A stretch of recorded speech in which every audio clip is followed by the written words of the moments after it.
इंद सद्वंदियाणं तिहुमणहित मधुर विसद्वक्काणं अंतातीत गुणाणं नमो जिणाणं जित भवाणं। हम सभी पंचअस्तिकाय संग्रह का अध्ययन कर रहे हैं और पंचअस्तिकाय के द्वितीय श्रुति स्कंद पर गाथा 108 पर हम आ गए हैं। गाथा 108 में 9 पदार्थों के नाम हैं और उनके बारे में संक्षिप्त विवरण दिया हुआ है। 9 पदार्थ क्या कैसे हैं और कैसे बने, ये गाथा पढ़ने के बाद ही मालूम पड़ेगा। गाथा पाठ करते हैं। जीवा जीवा भावा पुण्यम पापम च आस्वम तेसिम संवरणम णिंजणम बंधो मोक्षो य भवन्ति ते अट्ठा। जीवा जीवा भावा, जीव और जीव 2 भाव अर्थात मूल पदार्थ हैं, अन्वयार्थ पढ़ते हैं।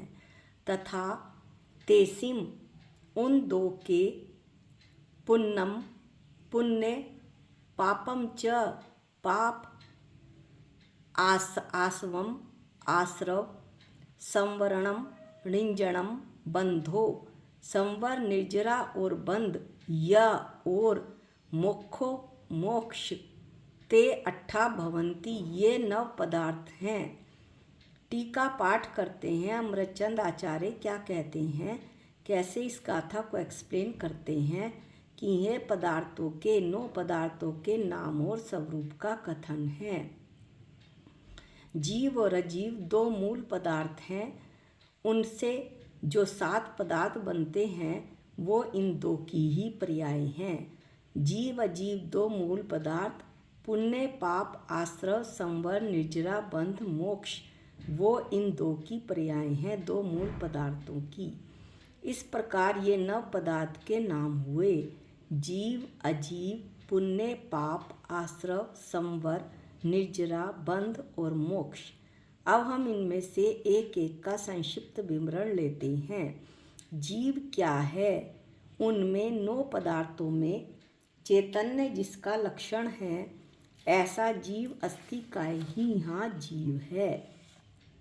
जीव अर्थात आत्मा। जीव सदा ज्ञाता स्वरूप होता है, पर से भिन्न अनादि अनंत स्थायी पदार्थ है। दूसरा है अजीव, चैतन्य का अभाव यानी अचेतन जिसका लक्षण है, वह अजीव है। ये अजीव भी 5 प्रकार का है। पुद्गल अस्तिकाय, धर्म अस्तिकाय, आधर्म अस्तिकाय, आकाश अस्तिकाय और काल द्रव्य। जो काल द्रव्य है वो अस्तिकाय नहीं है, केवल अस्थि है। वो काय नहीं है क्योंकि वो एक प्रदेशी है, उसमें बहुप्रदेशी होने की क्षमता नहीं है। पुद्गल अस्तिकाय निश्चय से तो एक परमाणु होने के कारण वास्तव में तो एक प्रदेशी ही है, पर उस परमाणु में आपस में अन्य परमाणु मिलकर स्कंद बनाने की शक्ति होने के कारण उसे अस्तिकाय में ले लिया गया है। इस तरह से पुद्गल अस्तिकाय, धर्म अस्तिकाय, आधर्म अस्तिकाय, आकाश अस्तिकाय और काल द्रव्य, ये अजीव को 5 प्रकार से कहा गया। इसमें जो धर्म अधर्म आकाश काल हैं, ये 4 द्रव्य आरूपी हैं और पुद्गल द्रव्य रूपी स्पर्श रस गंध वर्ण वाला है। जीव और अजीव दोनों पृथक अस्तित्व से बने हुए होने से इनका स्वभाव भिन्न है और ये 2 मूल पदार्थ हैं। पृथक अस्तित्व है इनका, सभी से सभी द्रव्यों का पृथक पृथक अस्तित्व है।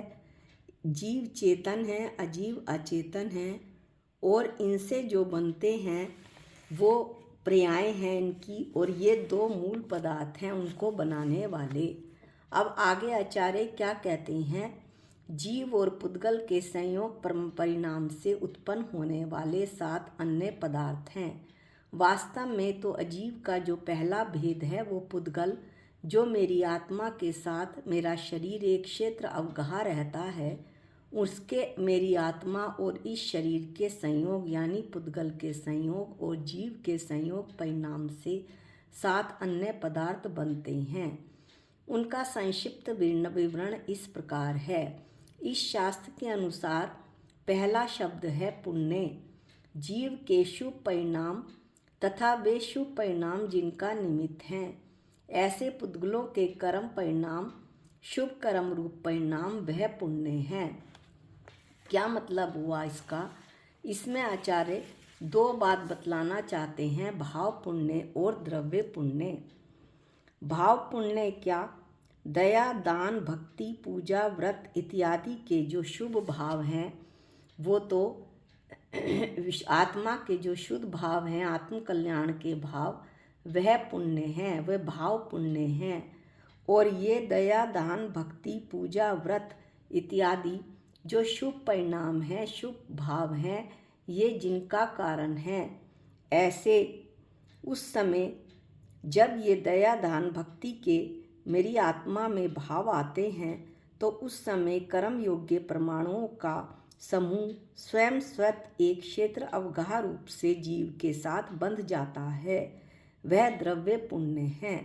कर्म योग्य परमाणुओं का एक साथ एक क्षेत्र अवगाह जीव के साथ बंधना वह द्रव्य पुण्य है। इस तरह से जहाँ कर्म की बात आएगी वहाँ द्रव्य होगा और जहाँ भाव की बात आएगी या परिणाम की बात आएगी वहाँ भाव होगा। आगे प्रत्येक शब्द में यही बात चलेगी। अब दूसरा है पाप। जीव के अशुभ परिणाम व भाव पाप हैं तथा वे अशुभ परिणाम जिनका कारण है, ऐसे पुद्गलों के कर्म परिणाम अशुभ कर्म रूप परिणाम वे द्रव्य पाप हैं। अर्थात पाप क्या हुआ? मिथ्यात्व, हिंसा, असत्य, चोरी इत्यादि जो अशुभ भाव हैं, अशुभ परिणाम हैं, वह पाप हैं। जब ये परिणाम जीव के होते हैं, मिथ्यात्व, हिंसा, असत्य, चोरी के, तो उस समय कर्म योग्य पुद्गल स्वयं स्वतः जीव के साथ बंधता है, वह द्रव्य पाप है। इस तरह से द्रव्य पाप और भाव पाप हुआ। अब हम पढ़ते हैं भाव आश्रव। जीव के मोह राग देश परिणाम व भाव आश्रव है तथा वे मोह राग देश परिणाम जिनका निमित्त है, ऐसे जो योग द्वारा प्रविष्ट होने वाले पुद्गलों के कर्म परिणाम हैं, वे आश्रम हैं। योग द्वारा क्या? प्रकृति प्रदेश बंद होते हैं, ये योग द्वारा होते हैं। तो योग द्वारा प्रविष्ट होते हैं जो पुद्गलों के कर्म परिणाम वे आश्रम हैं। इसे इस तरह से समझाया जा सकता है कि जीव के जो मोह राग देश रूप परिणाम विकारी अवस्था है, वह भाव आश्रव है और उस समय योग द्वारा कर्म योग्य नवीन रजकरों का स्वतः आत्मा के साथ एक क्षेत्र अवगाह रूप से आगमन हो जाना वह द्रव्य आश्रव है। अभी कर्मों का आगमन हुआ है, कर्म आत्मा के साथ बंधे नहीं हैं। आत्मा में जहाँ आत्मा है वहीं कर्म आ गए हैं, लेकिन आत्मा के साथ अभी बंधे नहीं हैं, केवल एक क्षेत्र अवगाह रूप में आगमन मात्र हुआ है। इस तरह हमने इस पाठ में जो परिभाषाएं पढ़ी हैं वो इस तरह हैं। कौन कौन सी पढ़ी हैं? जीव, अजीव, पुण्य, पाप, आश्रव, संवर, निर्जरा, बंध, मोक्ष हम इस गाथा के दूसरे हिस्से में पढ़ेंगे। आज के लिए इतना ही। निज निधि निज में बताई ये अनंत उपकार है, इसके लिए जिन वाणी माँ को वंदनानंत बार है, वंदनानंत बार है। सबको जय जिनेंद्र।